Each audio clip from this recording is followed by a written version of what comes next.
Hoje em dia seria chovendo molhado falar que a Coreia faz os melhores thrillers do cinema mundial, mas em 2013, o ano que foi lançado o filme que eu vou falar hoje, isso ainda talvez não fosse um consenso, né? Tanto é que nessa época ainda Hollywood conseguia passar a vergonha de fazer uns remakes malucos aí, tipo em 2013, por exemplo, foi o ano que foi lançado o remake de Old Boy, né? Que é com certeza a maior mancha aí na carreira do Spike Lee, né? Do diretor Spike Lee. Então, naquela época ainda não existia esse consenso, né? E foi nesse ano, o ano de 2013, que foi lançado o filme New World. New World, ele é um filme que atualiza as tramas de máfia, né? No estilo Poderoso Chefão, para os tempos atuais, né? Em New World você já vai ver que os grandes bandidos, né? Como a gente sabe, não são caras mal vestidos, nos guetos, com cicatriz na cara, andando armado, né? Os verdadeiros bandidos, eles usam black tie, eles estão com roupa de grife, eles aparecem nas colunas sociais, eles têm muito dinheiro, eles são homens bem-sucedidos pro padrão da sociedade, né, vigente. Eles sabem que o dinheiro é muito mais mortal que qualquer arma de fogo. E aí galera, bem-vindo de volta, aqui é o Outro Cinema Ásia. Vamos por terceiro episódio aí do Outro Cinema Ásia aqui no YouTube. Hoje eu vou falar de New World, em português Mundo Novo, né? Mas eu não encontrei um lançamento oficial do filme no Brasil, embora eu vi algumas matérias se referindo à Nova Ordem, mas como eu não encontrei, então não sei.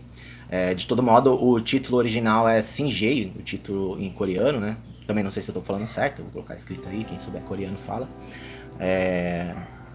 Esse New World, esse é um filme que, se ele tivesse sido lançado hoje, como eu falei, ele é um filme de 2013, se ele tivesse sido lançado hoje, talvez ele tivesse recebido maior atenção, assim, do público internacional, né?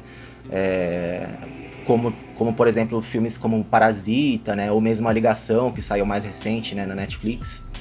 Mas isso também só dentro de uma perspectiva ocidental, né? Porque mesmo em 2013, New World foi um grande sucesso em casa, né? Lá na Coreia, o filme fechou as bilheterias à frente de diversas outras produções que vocês com certeza reconhecem aí, como por exemplo o Thor Mundo Sombrio, Os Miseráveis, né? Aquele musical, Pacific Rim, Wolverine Imortal, Velozes e Furiosos 6, Star Trek A Era da Escuridão, né? O nome. Homem de Aço, do Zack Snyder, todos esses filmes aí ficaram comendo poeira pro New World em termos de bilheterias domésticas, né? E mesmo agora, assim, no Ocidente, mesmo com essa pouca atenção que o filme recebeu, né, em comparado com outros sucessos coreanos, por conta da época, né, que na época ainda não tinha tanta gente acompanhando o cinema coreano, né? Mas mesmo assim, volta e meia, se você pega umas listas de melhores filmes coreanos da década, melhores filmes coreanos do século XXI, melhores filmes de ação coreano, você vai encontrar, na maioria dessas listas, vai estar o New World ali figurando entre elas, assim, pelo menos nessa perspectiva, se não do público, né, mas nessa perspectiva da crítica especializada ou dos entusiastas, assim, como nesse canal aqui no YouTube, né, reconhecem a grande obra que é New World. Agora, como eu já citei filmes de ação, né, é bom também deixar claro que New World não é exatamente um filme de ação comum, né, digamos assim. Se você for procurar, por exemplo, um filme mesmo com cenas de ação empolgante, né, ele não teria uma performance tão boa como No Tears for the Dead, por exemplo, que é um puta filme empolgante, assim, com várias cenas interessantes.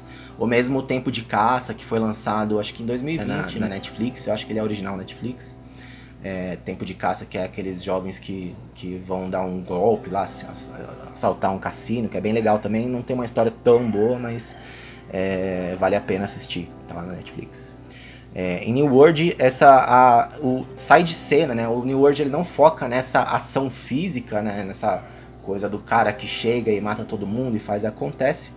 Mas no New World o foco mesmo é a ação política, porque é só essa ação política, né, que permite os personagens sobreviverem ali naquele ambiente de homens engravatados, arranha-céus, e que não basta você ter munição, não basta você ter arma de fogo.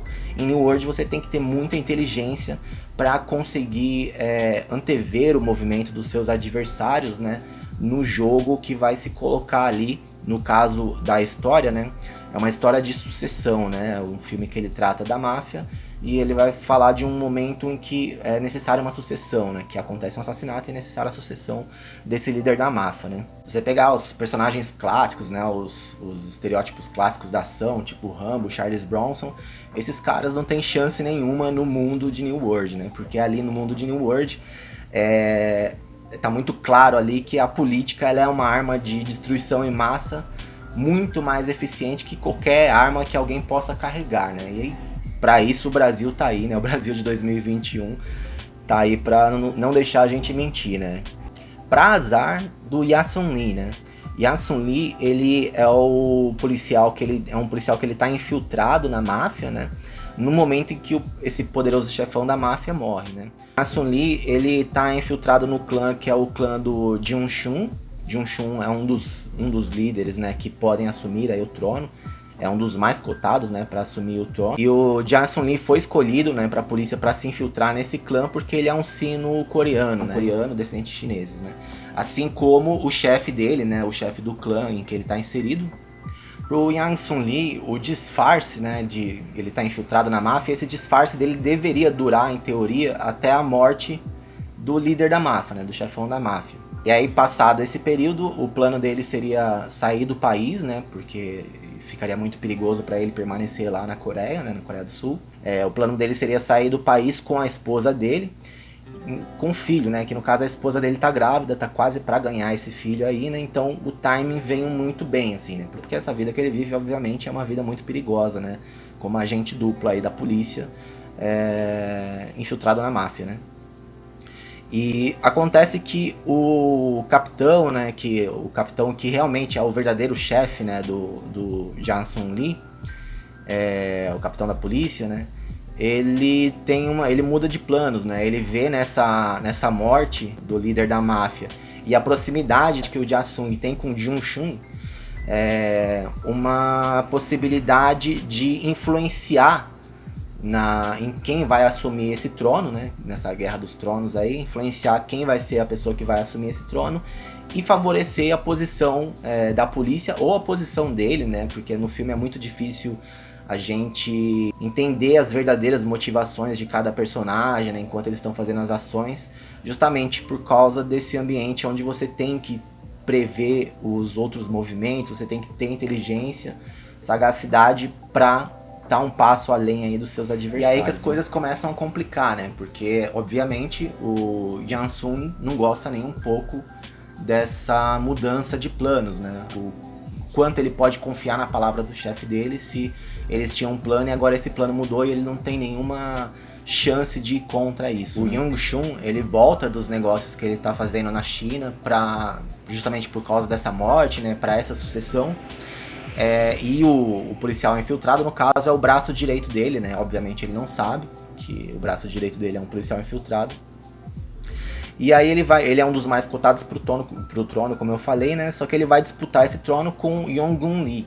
O Yong-gun Lee é vivido pelo ator Park Sun-won. E esse personagem, né? Ele tá já começa o filme uns passos à frente aí dos adversários dele, né?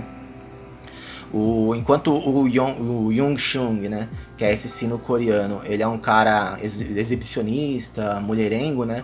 O Yong-gu, ele é um cara frio e bastante centrado, assim. Que ele leva realmente esse negócio da máfia a sério, né? E ele tá muito melhor adaptado a esse ambiente corporativo, né, engravatado, de colarinho branco, do que o seu adversário, que é o Jung Chun. Esse trio, né, o policial infiltrado e esses dois líderes, né, de cada um de um clã, eles formam aí o trio de atores ali que estão realmente estourando aí no papel. Eles realmente estão muito bem nesses papéis, não que os outros atores estejam ruins, né, comprometam, mas eles estão ali mais ou menos na média, né, o que pro padrão dos thrillers coreanos é acima da média do padrão internacional, né, mas esses três eles se destacam mesmo no papel. O diretor é o Park Hyun-yoon. Eu vi poucos filmes dele, foi esse e mais um, assim, mas nesses filmes que eu vi, ele demonstra sempre uma direção bastante segura. Acho que para ele ascender aí aos grandes nomes como o Kim Ji-woo, né, o Nam Hong-jin, falta só um pouco talvez de mais ousadia, né, mas ele tem uma direção bastante segura. Você consegue ver na Netflix, tem um filme dele, o outro filme que eu vi dele tá na Netflix, que é A Bruxa, parte 1, Subversão. Esse ano, né, 2021, tá para sair a parte 2 desse filme, né, desse A Bruxa. Não confundir, obviamente, com o filme A Bruxa, do Robert Eggers. Não tem nada a ver. Esse filme, A Bruxa, parte 1, Subversão, ele é como se fosse uma versão sombria, assim, do universo dos mutantes, da Marvel, né, dos X-Men. Mais diferente dos Novos Mutantes aí que saiu, A Bruxa Subversão, ele é mais... tem uma história mais adulta e mais violenta. Agora eu não sei se vai sair a parte 2 realmente agora em 2021, porque, né, aconteceu a pandemia, então não sei em que pé tá essa produção aí. Mas o nome mais consagrado envolvido aí nessa produção é o Choi Min-sik. O Choi Min-sik é ninguém mais, ninguém menos do que o próprio Old Boy, né? Ele também tá muito bem, embora não coloquei ele entre os destaques dos atores aí em New World, até porque o papel dele, embora seja importante, não tem tanto destaque, né? Mas ele tá muito bem no filme também. O personagem principal, que é o policial infiltrado, ele tem uma transformação muito interessante ao longo do filme, assim como o filme também é uma crescente, né? Então você vai ter primeiro um policial responsável e tal, aí vai falar, pô, mas por que esse personagem é tão legal? E aí à medida que as coisas vão se desenrolando, esse personagem vai ganhando mais camadas, porque ele tem que lidar com estresse, e quando esse estresse explode, né, quando tem a explosão de violência no filme, tipo, aí você vai ver a forma definitiva desse cara, que é sensacional. Eu recomendo pra caramba New World. Você tem diferentes visões de mundo e eles veem que vai existir uma mudança, né? Há uma quebra ali de paradigma. Eles sabem que dali vai surgir um mundo novo, só que cada um tem uma perspectiva de mundo diferente e eles vão tentar influenciar os rumos para que esse novo mundo seja, na verdade, a sua visão de mundo, né? Como eu sempre falo, se você tiver dificuldade de encontrar alguma coisa que eu falo aqui, quiser assistir, pode entrar em contato comigo, lá o Instagram, @d.sorel, né, Instagram /d.sorel, ou comenta aqui também, né, nos comentários aqui. E não esquece, né, eu já tô terminando o vídeo, não esquece de assinar, né, o canal, na verdade aqui, assinar o canal, curtir, né, dar o seu joinha aí, ou dar o dislike aí, né, os dois são importantes. E é isso, acompanha aí, até o próximo vídeo, até a próxima semana. Muito obrigado e valeu!